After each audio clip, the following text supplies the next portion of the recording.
اور دیکھو ہم تمہیں آزمائیں گے، وَلَنَبْلُوَنَّكُمْ، ہم لازماً آزمائیں گے تمہیں، بِشَيْءٍ مِّنَ الْخَوْفِ، خوف کی کیفیت طاری کر کے، والجوع، بھوک، فقر اور فاقہ، وَنَقْصٍ مِّنَ الْأَمْوَالِ، مالی نقصان، والانفس، جانی نقصان، والثمرات، اور ثمرات، پھلوں اور میووں کا نقصان۔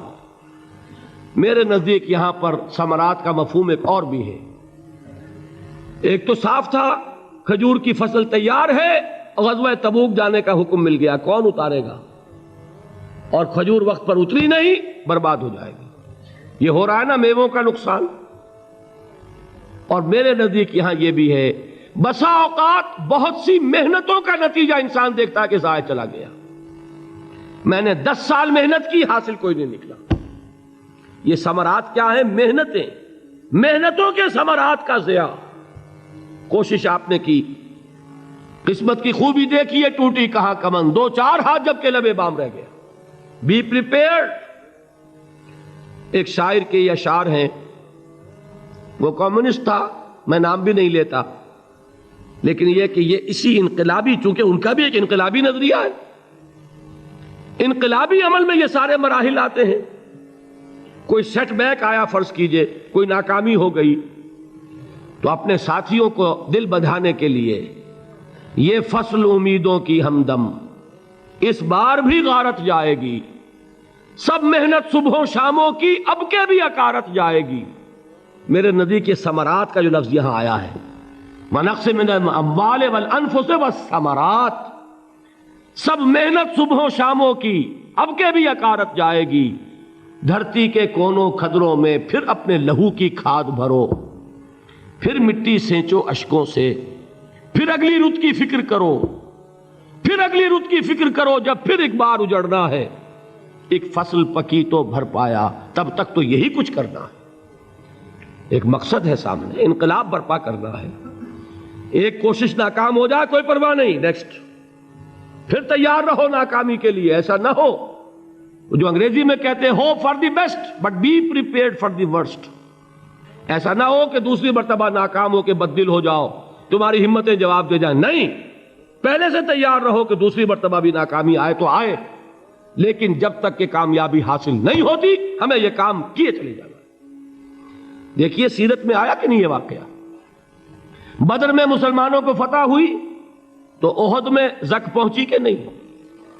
70 صحابہ شہید ہوئے کہ نہیں؟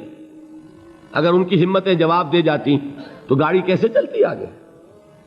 تو فرمایا وَلَنَبْلُوَنَّكُمْ بِشَيْءٍ مِّنَ الْخَوْفِ وَالْجُوعِ وَنَقْصٍ مِّنَ الْأَمْوَالِ وَالْأَنفُسِ وَالثَّمَرَاتِ، ہم تمہیں لازماً آزمائیں گے، خوف کی کیفیت سے، فقر و فاقے کی کیفیت سے، بھوک سے، جان کے نقصان سے، مال کے نقصان سے، محنتوں کے حاصل کے ضائع ہو جانے سے۔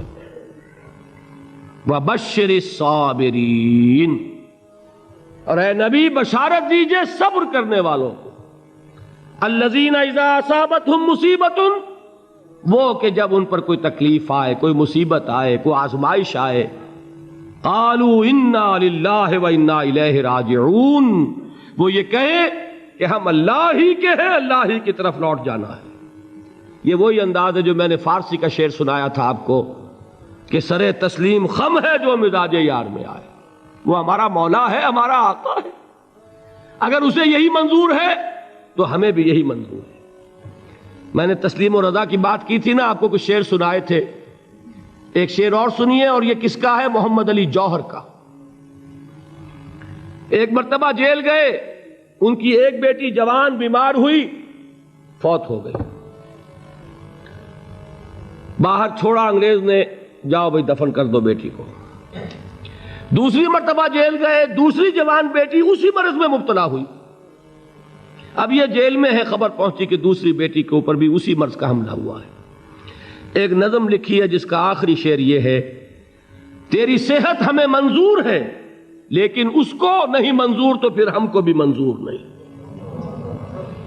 یہ ہے، جب تک یہ کیفیت نہ ہو اس میدان میں آدمی ثابت قدم نہیں رہ سکتا۔ کہ میرے رب کو اگر یہ منظور ہے تو یہی مجھے منظور ہے، اور تیری صحت ہمیں چاہیے تو ضرور، لیکن ہمارے رب کو منظور نہیں تو ہمیں بھی منظور ہے۔ راضی برضائے رب۔ وبشر الصابرین الذین اذا اصابتهم مصیبۃ قالوا انا للہ وانا الیہ راجعون۔ نہ شود نصیب دشمن کے شود ہلاک تیغت، سر دوستہ سلامت کے تو خنجر آزمائی۔ اولئک علیہم صلوات من ربہم ورحمہ، یہی ہیں وہ لوگ جن پر ان کے رب کی طرف سے عنایتیں ہیں اور رحمتیں ہیں۔ وَأُولَٰئِكَ هُمُ الْمُهْتَدُونَ، اور یہی ہیں وہ لوگ جو کامیاب ہونے والے ہیں، ہدایت پانے والے، ہدایت یافتہ۔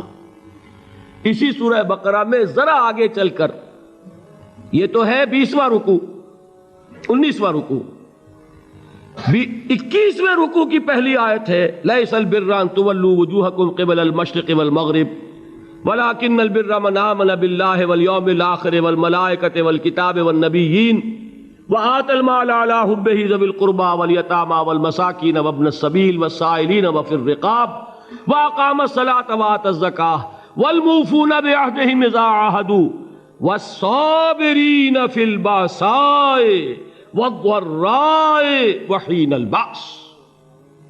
اب یہ آیت جو ہے سورۃ العصر میں جو مضامین آئے تھے سارے اس میں موجود ہیں۔ وہاں ایمان کا لفظ آیا، یہاں 5 ایمانیات کی تفصیل آ گئی، اعمال کی تفصیل آئی، اور آخری بات وہاں کیا ہے وَتَوَاصَوْا بِالصَّبْرِ، اور یہاں کیا ہے وَالصَّابِرِينَ فِي الْبَأْسَاءِ وَالضَّرَّاءِ وَحِينَ الْبَأْسِ، اور صبر کرنے والے، اصل نیکی ان کی ہے جو صبر کریں، کس میں؟ جنگ کے وقت، ذرائے، بأسائے، بأسا کہتے ہیں فقر اور فاقہ، واحد آئے گا باس تو اس کے معنی جنگ، اور باسا جمع میں آئے گا تو فاقہ، فقر، بھوک، اور ذرائے جسمانی تکلیف، ضرر، جسمانی تکلیفوں میں صبر کرنے والے، فقر اور فاقے میں صبر کرنے والے، اور جنگ کے وقت صبر کرنے والے۔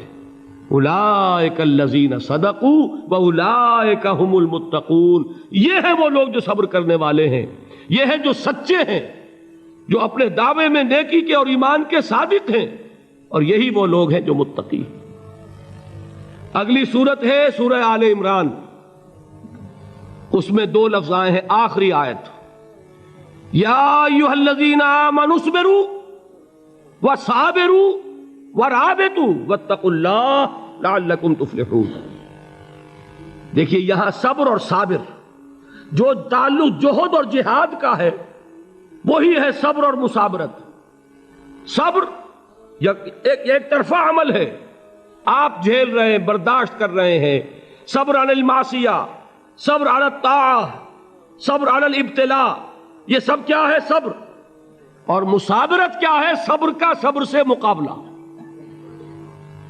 یہ سورہ آل عمران، اب وقت نہیں ہے میں آپ کو سناتا اللہ تعالیٰ نے کیسے کیسے مسلمانوں سے کہا، مسلمانوں تمہیں زک پہنچی ہے تو انہیں بھی تو پہنچی تھی، ان کے 70 نہیں مارے گئے تھے بدر میں، ان کے حوصلے جو ہیں وہ تو پست نہیں ہوئے، وہ اگلے سال آ گئے تم پر چڑھائی کر کے، تم کیوں اتنا برا مان رہے ہو؟ تمہارے دل اتنے زخمی کیوں ہو گئے؟ تمہیں تکلیف پہنچتی ہے تو انہیں بھی پہنچتی ہے۔ اپنی غیرت جو ہے ہمیں ذرا اس کا جائزہ لینا چاہیے۔ لوگ باطل نظریات کے لیے کتنی قربانیاں دے رہے ہیں، لوگ باطل چیزوں کے فروغ کے لیے کتنی محنتیں کر رہے ہیں۔ جیسا کہ میں نے ابھی کہا تھا، اسی غیرت کو چیلنج کرنے کے لیے، ذرا آپ کی حمیت دینی کو جوش دلانے کے لیے، قادیانی نوجوان کتنی تعداد میں اپنے آپ کو دین کے لیے وقف کرتا ہے، اور آپ کتنے نوجوان ہیں جو اپنے آپ کو دین کے لیے وقف کر دیں، اور ہوں وہ کھاتے پیتے گھرانوں کے لوگ۔ یہ نہیں ہے کہ اگر کوئی اور کام نہیں کر سکتا تو پھر یہ ہے کہ وہ دین کے کام میں لگ جائے۔ باصلاحیت لوگ، کھاتے پیتے لوگ، ذہنی استعداد رکھنے والے لوگ، اونچے گھرانوں کے لوگ، وہ وقف کریں اپنے آپ کو دین کے لیے۔ اس کے بغیر کیسے بہار آ جائے گی، کیسے رونق آ جائے گی؟ تو دنیا میں باطل نظریات والے جو ہیں، یہ بات کہی گئی ہے، مسلمانوں تم اگر توحید کے لیے لڑ رہے ہو، دیکھتے نہیں ابو جہل کو، اس نے گردن کٹوائی ہے شرک کے لیے، شرک کے لیے گردن کٹوائے، اور تم توحید کے لیے گردن کٹوانے کو تیار نہ ہو. اس نے گردن کٹوائی کہ نہیں کٹوائی؟ اور کس طرح کٹوائی ہے؟ کیونکہ بڑا متکبر قسم کا، فرعون قسم کا شخص تھا. جب گردن کاٹنے لگے تو کہتا ہے ذرا نیچے سے کاٹنا، تاکہ جب تم نیزے کے اوپر چڑھاؤ میرے سر کو تو اونچا نظر آئے، معلوم ہو سردار کا سر ہے. وہ بدبخت مرتے ہوئے بھی جو اس کی کیفیت تھی نا، اس کو ذہن میں رکھیے. تو یہ اس لوگوں نے قربانیاں دی، جانیں دی. تو فرمایا اگر تم ان سے زیادہ قربانی نہیں دو گے، یہ جو نوٹ کر لیجئے اس کو، مجرد اگر حق کو غالب کرنا اللہ کے ذمے ہو تو آنے واحد میں غالب کر دے گا، تمہیں تکلیف ہی دینے کی ضرورت نہیں. سمجھ رہے؟ کیا اللہ کے مقابلے میں کوئی باطل کی طاقت ٹھہر سکتی ہے؟ یہ تمہارے ایمان کا امتحان ہے، یہ تمہارے خلوص کی آزمائش ہے، یہ تمہارے امتحان کا ثبوت درکار ہے کہ اللہ تعالیٰ دیکھنا چاہتا ہے تم اس کے لیے اپنی جانیں قربان کرنے کو تیار ہو کہ نہیں، تم اس کے لیے تن من دھن لگانے کو تیار ہو کہ نہیں.